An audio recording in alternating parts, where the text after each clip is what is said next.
Stella, unaenda wapi usiku huu? Ex wangu amerudi kutoka Uingereza. Ameninunulia vitu kadhaa, hata iPhone 7 Pro Max. Nitaenda kuvichukua halafu nitarudi, usijali baby. Kama nimekuelewa vizuri, unataka kwenda kumtembelea ex wako aliyerudi kutoka Uingereza ili uchukue zawadi alizokununulia.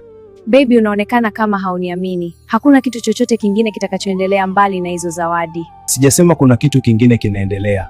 Nimesema tu kwamba kama bado anakupa vitu, basi bado ana nafasi kwako. Nafasi ya wapi? Ina maana huniamini? Sio swala la kukuamini, ni hizo zawadi.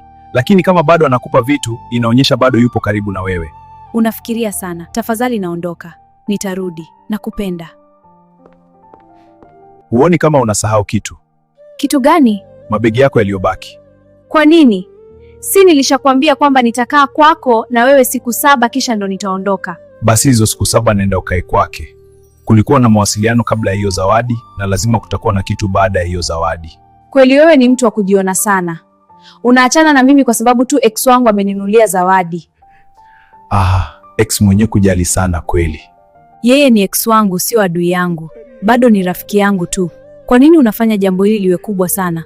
Sijapaza sauti, sijakutukana. Nimeamua tu kujitoa kwenye ushindani. Unamaanisha nini? Mwanamke anayekubali zawadi kutoka kwa ex wake tayari amerudi kwake.